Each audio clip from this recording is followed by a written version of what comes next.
dream I know deep up my feelings for you. Watch. Welcome back to Reality Latest Gist, my good people. Welcome back to your number one channel for latest news on politics and many other cocoa wey dey sup for inside this our green country, so we be Nigeria. And as usual, we don't come back with breaking news, we don't come back with updates, we don't come back with fresh report wey we go like share give the general public. And the cocoa now be say the Edo State governor wey be Senator Monday Okpebholo, he now don dey draw ear, dey sama warning, dey give landlord them for inside Edo State. He now dey yarn, dey give them say this is administration, so no go hesitate to, no go try am at all say they wan wait for anybody to demolish buildings wey dey linked to criminal activities such as kidnapping, cultism and even rituals. The Edo State governor now don dey warn men for inside Edo State, don dey warn landlord them to make them be very much careful of the people wey dey put for their house as tenants, because one wrong move, the landlord don lose him property be that o. The governor of Edo State now wey be Senator Monday Okpebholo now dey give this warning as im dey personally dey supervise the demolition of a building wey dey linked to criminal activities. And this building so was reportedly used for internet fraud and kidnapping, with victims allegedly held against their wills and subjected to ritual practices. Governor Monday Okpebholo now dey use im two korokoro eye dey see am as men dey demolish the building, and na why in the summer warning dey give landlord them say if they know wetin good for them, any tenant wey dey put for their house, e go good make dem torchlight that tenant proper, make e be say that tenant no dey do the things and things wey dey against the law, make e be say that tenant no put hand for jagoda activities wey last the Edo State governor no go send caterpillar through their task force to come demolish the building. Now make e no bad see if the thing dey give the governor joy as men dey demolish building wey worth millions of naira. Make e no bad see if the thing dey sweet Governor Monday Okpebholo as men dey bring down properties wey men sweat to build. And now sake of say the thing no dey sweet am at all, sake of say he no like am at all, he now come dey yarn dey give men say he dey very much saddened by what is happening here o. Children were very much kidnapped and kept there for 6 years, and men fit observe the kind shrine wey dey for inside their apartment. This na wickedness in the highest form, and this kind of evil is very much unaccepted for inside Edo State. So last the governor gets good and solid reasons why the building has to be demolished. I no even talk am before now sef say he no go tolerate am. Any building wey dey linked to kidnapping, wey dey linked to jagoda activities, cultism or even ritual, that building go reach ground. He don even plaster am for law. So now the Edo State government, he can reaffirm the commitment of his administration to security. He now can vow they give the general public say he go continue to fight crime and criminality. Say wheresoever criminality or crime they hide, he go make sure say he fish them out and he go demolish their hideout. Make it be say jagoda men no get sanctuary, make it be say jagoda men no get safe haven, make it be say jagoda men no get shelter. Criminal activities, criminal elements no go fit see where they go hide for inside Edo State. And they are very much serious and resolute. Edo State must be safe. Edo State must be conducive for men wey no dey put hand for jagoda activities, men wey be say they dey do the things and things of the law.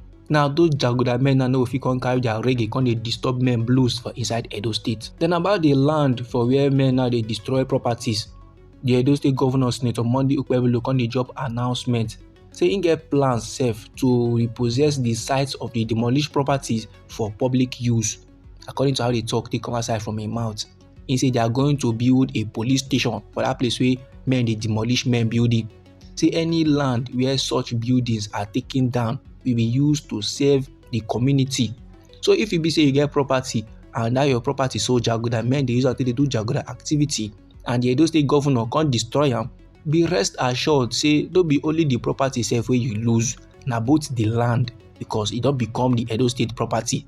And that time the Edo State governor or the Edo State government go fit use and do anything what they want to do so far as say it benefits the general public. He say now they could use them for public use. That is your land now, men fit they use until they do car park. Your land, men fit they use until they do pleasure park. Your land, men fit they use until they do things and things where go generate revenue or where go benefit the entire Edo State people. Now I wonder how those kind of men now go feel. I wonder wetin go dey run for their mind when dem last come observe am. Say where their house been dey before, e don turn to where men now dey do another level. And the cocoa no finish there, my good people. say report constantly reach our table say in a related development, the Edo State government don make significant progress in their crackdown on cultism following the demolition of an operational base belonging to a notorious group allegedly involved in recent RIPs for inside Benin City. And this facility so is very much located at the end of Arena Street for inside Amagba GRA. And this facility dey feature a hall plus several rooms wey dey fitted with mattresses dem and office spaces wey men dey believe say men dey use am as a hub for the group their activities. But last the Edo State government don demolish am, and this action dey come after the recent enforcement of a new anti-cultism law wey dey signed by Governor Monday Okpebholo of Edo State. And this law so dey empower the state to demolish properties wey dey associated with cult activities. Meanwhile, in response to an increase in cult-related violence for inside Edo State, the state government don seal off Eternal Hotel wey dey located in the heart of Benin City GRA. And reports dey ground now say the hotel is allegedly linked to another cult group believed to be behind recent RIPs for the area. Governor Monday Okpebholo of Edo State now dey reinstate. He now dey yarn dey give the general public again and again about his zero tolerance stance wey this administration don carry. He say no stone will be left unturned and no individual, regardless of their status, will be spared or forgiven under the provisions of the cultism-related offences law, and they are very much determined to restore peace and order for inside Edo State. And no be lie, my good people, this Eternal Hotel so wey the Edo State government just seal and when they don mark for demolition, e dey belong to a PDP chieftain, and not just any PDP chieftain. E dey belong to the national campaign director of Aswen Ighodalo wey be the PDP their governorship candidate for the September 21st governorship election wey play for inside Edo State. So like this now, my good people, Senator Monday Okpebholo now dey let men dey know say he no dey look anybody face at all. He no dey hear anything wey anybody wan talk. He go make sure say he demolish any property wey dey linked to Jaguda activities, as long as say e dey for inside Edo State, and for inside Edo State na him be the number one, na him get the highest authority. So this, my good people, now the informate I wan share give the general public. Now I believe very well say onto this informate so many country people go get lots of things to talk about. So no let anybody or anything stop or intimidate you. Anyhow the matter be you for body, or if you be say you get contributions about this very particular topic, so feel free make you drop your comments inside our comment section. Once again, now we be reality latest gist, and I would like give on our latest news on politics and many other cocoa with the sup for inside this our green country, so maybe Nigeria.